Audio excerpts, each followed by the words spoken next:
And you can imagine the sort of terror that people who experience paranoid schizophrenia are living in perennially, because what happens to them is precisely that. They undergo neurophysiological transformations that makes everything that they once depended on disappear, and everything comes back as relevant. And that puts them in the early stages of schizophrenia. That's extraordinarily stressful neurophysiologically. So they're overwhelmed with cortisol, and their brains deteriorate as a consequence of that. It's just too much. So, and unsurprisingly, right? Because you can hardly deal with anything, let alone with everything. Now, and often what you see, and it's rarely conceptualized this way in the training of clinical therapists, but often what you see when you are dealing with people who are in crisis isn't people who have a mental illness. In fact, in my experience, that's actually quite rare. What's far more common is that the person that you're talking to has become overwhelmed by catastrophe. So their life has fallen apart in some way that makes what they're doing actually impossible. You know, so maybe someone very close to them in their family that they were depending on has developed a very serious illness, and that's thrown their entire financial state into utter chaos. Or maybe they've developed a condition that makes it impossible for them to work. Or, you know, you can imagine the potential range of catastrophes. And they're coming to see you because they're anxious and depressed, but the reason they're anxious and depressed is because everything they have ignored has popped its head back up and is hell-bent on their destruction. And often you see people who are being attacked by 5 or 6 of these monsters at the same time. And it isn't their mental illness that stops them from being able to deal with it, although that, you know, whatever weaknesses you have are going to interfere. It's the fact that what they're facing is no damn joke, and if you were facing it, you'd feel exactly the same way. So then you're trying to come up with practical solutions to these tremendously complex problems. And that's well, it's extraordinarily difficult, generally speaking. People often don't come to a therapist until they've exhausted their entire range of resources. They cannot figure out what to do. And so, you know, in a situation like that, you can administer antidepressants, and maybe that'll help the person increase their stress resistance. But and it may be that because they're depressed and have been brought down, that they are in fact exaggerating the danger of some of the smaller monsters that are after them. But making the person more stress resilient doesn't give them, for example, a new job, and it certainly doesn't bring back the person they've been living with for 2 years who has a degenerating neurological disease or some form of cancer. Like, these things are major. You know, I often see people who, well, they're in a relationship, maybe they're rather isolated, older people. One of the partners is dying and their entire financial situation has become catastrophic. It's like, that's not a mental illness, man. I mean, they may have got into that situation because of one inadequacy or another, but you don't even want to push that too far, because that sort of thing can happen to anyone, and will, in fact, happen to most people in one form or another, at least at some point in their lives. So you want to be damn prepared for that. You want to be prepared for that, because it's bitter and harsh and anxiety-provoking and painful. But if you're not ready, then it's also hell. And often you can stop things from becoming hell, even though you can't stop them from being bitter and painful and anxiety-provoking and all of that.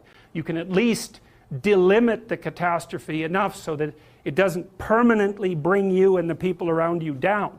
And that's not so bad, right? That's a hell, or at least it's a lot better than the alternative. So, I tell you the zebra story? Any of you know that story? Okay, I'll tell you this zebra story. Stop me if I've told it to you before. This tells you everything you need to know about human beings. So it's worth knowing. Okay, so zebras have stripes, and people say, well, that's for camouflage. And then you think about that for 2 seconds, and you think, that's a really stupid theory, because lions are camouflaged, and they're like golden like the grass. And zebras are black and white, so you can see a zebra 5 miles away. It's like, there's a zebra, it's black and white. So the whole camouflage thing, that's just not working out so well as a hypothesis. Okay, so biologists go and they decide to take a look at some zebras.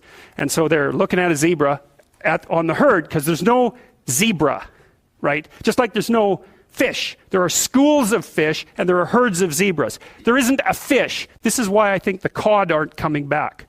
There are no cod.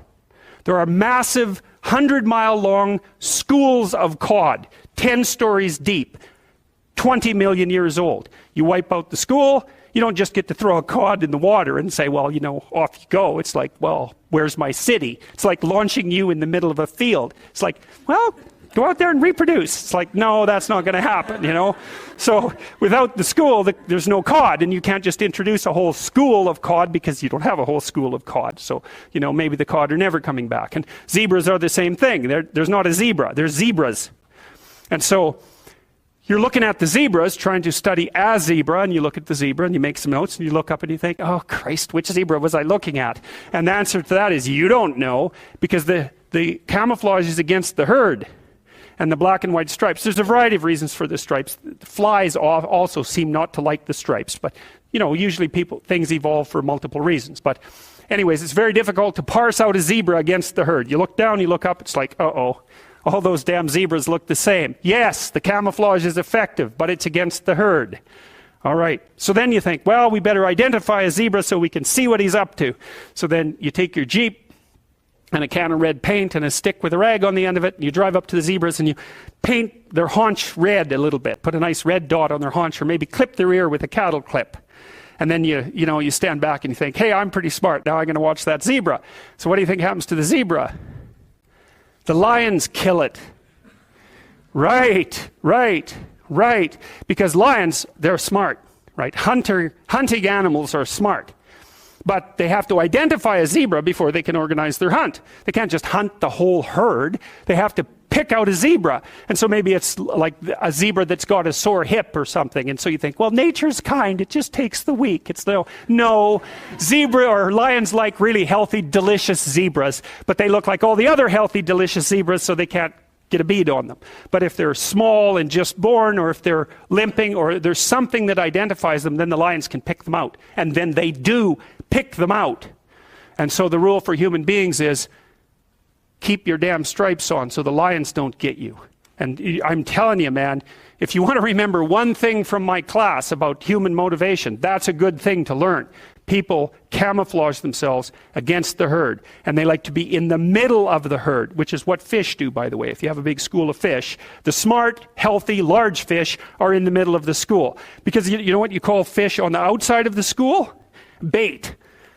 Right. So that's what people are doing. They're trying to move into the middle of the herd all the time. And the herd moves around, or the school moves around, and people are going, well, I'm in the middle. I'm staying in the middle here. So I've got this protective ring of people around me so the predators don't pick me out and do me in. So, okay, so that's part of the reason why I said, well, you can't sell something to someone for success. Because, you're thinking, well, people are aiming at success. Don't be thinking that. It's not by any means necessarily true. Trait neuroticism is a powerful motivator. And trait neuroticism is, let's not be too threatened or hurt, right? That's the negative emotion system. And the negative emotion system is a killer source of motivation. You also see that there are scales of well-being that have been designed, mostly by social psychologists, which means they're very bad scales most of the time, because their psychometric capacity is absurdly low, generally speaking. So what you find with scales of well-being, sometimes they're talked about as scales of happiness even, is that people aren't after happiness, they're after not hurting. It's not, so they don't want to be extroverted and enthusiastic, right? And bubbly and full of smiles and laughter. That isn't what they mean by I want to be happy. What they mean is I don't want to be anxious or in pain. And so well-being scales tend to be something like emotional stability plus extroversion. But the big loading is on emotional stability, the reverse of neuroticism. You want to avoid suffering. You don't want to be happy. You want to avoid suffering. And one way to avoid suffering is not to let the lions gnaw on you. And one way of doing that is to stay in the middle of the damn herd. And so, I'm not being a smart aleck about this. I understand why people do that. There's real danger to being visible. There's real danger in being visible. Now, you might be successful if you're visible, but you also might be dead. People do not care about whether or not they succeed. They care about whether or not they fail. And so that's another thing, is that if you're marketing something and you can say, this will stop you from being identified as a failure, then people might be happy about that. But if you say, this will really help you succeed, it's like, no, I don't want to succeed. I just don't want to fail. I don't want to succeed. I just want to be invisible and be left alone. And if you're looking for people's fundamental motivation, that's it. It's they want to be invisible and they want to be left alone.